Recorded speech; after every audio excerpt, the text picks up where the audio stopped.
Hello friends, কেমন আছেন সবাই? আজ আমি আপনাদের সাথে তালের বড়ার রেসিপি শেয়ার করব। এই তালের বড়াগুলো কিন্তু ঠান্ডা হবার পরেও একদম শক্ত হয়ে যাবে না, পুরো নরম থাকবে। তার জন্য আমি দুটো তাল ছাড়িয়ে নিয়ে তার বীজগুলো বার করে নিয়ে আমি এভাবে ঘষতে শুরু করে দিয়েছি। আমি এখানে একটি গ্রেটার দিয়ে ঘষছি। আবার আর একটা পদ্ধতিতেও দেখাবো, সেটা হলো ঝুড়ি দিয়ে। আমি এখানে দুরকমভাবেই করেছি, আপনাদের যেটা সুবিধা হয় আপনারা সেটা দিয়েই করবেন। আজকে যে ঝুড়িটা আপনারা দেখতে পাচ্ছেন তার একটা গল্প আছে। এই যে ঝুড়িটা আমার বর তালের বড়া খাবে বলে বাজার থেকে গিয়ে কিনে নিয়ে এসেছে। শুধু কিনে নিয়ে এসেছে বলবো না, এটা প্রায় ও 1 ঘন্টা দাঁড়িয়ে থেকে তবে বানিয়ে নিয়ে এসেছে, শুধুমাত্র এই তালের বড়া খাবে বলে। দেখুন, আমি একটু আপনাদের ঝুড়ি দিয়ে ঘষে দেখিয়ে দিচ্ছি তালটা কেমন হয়েছে।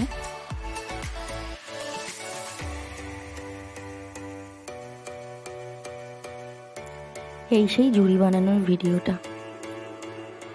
1 ঘন্টা দাঁড়িয়ে থেকে এই ঝুড়িটাকে বানিয়ে নিয়ে এসেছে, তাই আবার একটু ভিডিও করে নিয়েছে। তাই সেই ভিডিওটাই আমি এখানে একটু দিয়ে দিলাম আপনাদেরকেও দেখার জন্য।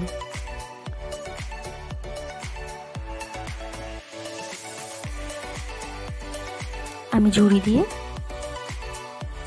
সবকটা বীজকেই এভাবে খুব ভালোভাবে ঘষে নিয়েছি। ঘষা হয়ে গেলে ঝুড়িতে থাকা এই তালগুলোকে হাত দিয়ে খুব আস্তে আস্তে নিয়ে নেবেন।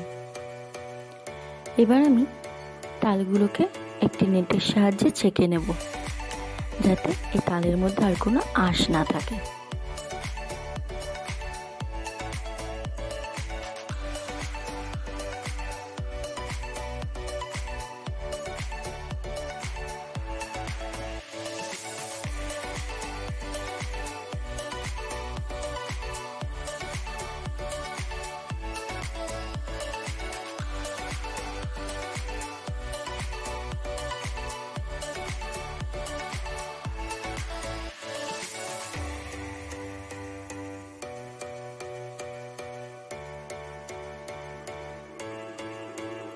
এবার আমি বাটিতে গরম জল নিয়ে তাতে 1 বাটি সুজি ভিজিয়ে রাখবো। সুজিটাকে আমি একটু চামচ দিয়ে নাড়াচাড়া করে দিচ্ছি, কারণ যাতে এর মধ্যে আর কোনো দলা বেঁধে না থাকে। এবার আমি সুজিটাকে 4 থেকে 5 মিনিট ঢাকা দিয়ে রেখেছি। এখানে আমি 1 বাটি নারকেল কোড়া নিয়ে নিয়েছি। এই নারকেল কোড়াটি কিনে আনা হয়েছে। আর নিয়েছি 400 গ্রাম চিনি। এই চিনি আর এই নারকেলটা আমি একটু গুঁড়ো করে নেব। যেহেতু কেনা নারকেলের গুঁড়ো, তাই অনেকটাই বড় বড় দানা ছিল, তাই আমি এটা চিনির সাথেই গুঁড়ো করে নিয়েছি। এবার আমি তালের মধ্যে সামান্য পরিমাণে নুন দিয়ে দিলাম, আর ভিজিয়ে রাখা সুজিটা দিয়ে দেবো। এবার তালের সাথে সুজিটাকে আমি একটু মিশিয়ে নিচ্ছি।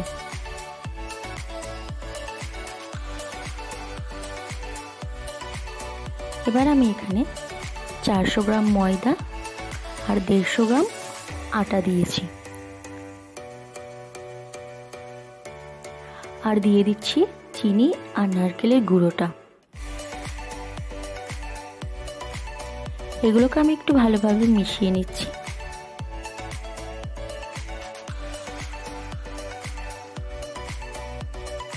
এবার আমি এখানে নিয়ে নিয়েছি 1/2 বাটি সেদ্ধ চালের গুঁড়ো। চালের গুঁড়োটা আমি এর মধ্যে দিয়ে দেব। দিয়ে নিয়ে আমি খুব ভালোভাবে এবার এটাকে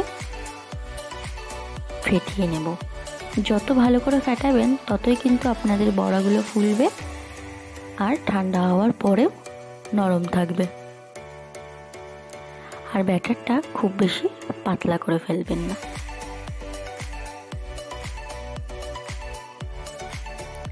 এবার আমি তেলের মধ্যে একটা একটা করে বড়াগুলো ছাড়বো।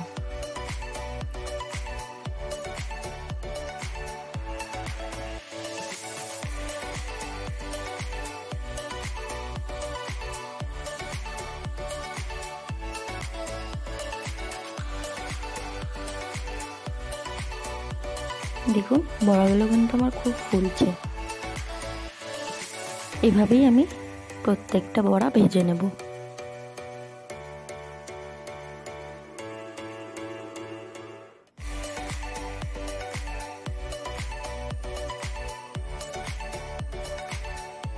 ভেজে তুলে নেওয়ার পরে আবার আমি বড়াগুলো দিয়ে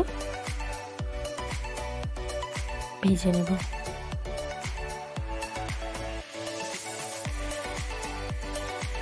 এবার আমি উল্টে পাল্টে লাল লাল করে ভেজে বড়াগুলোকে তুলে নেব।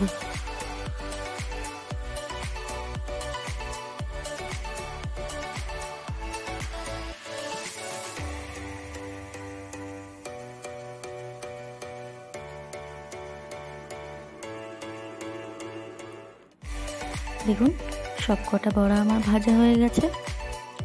ভিডিওটি যদি ভালো লাগে লাইক কমেন্ট শেয়ার করবেন আর চ্যানেলটা সাবস্ক্রাইব করে দেবেন। বাই।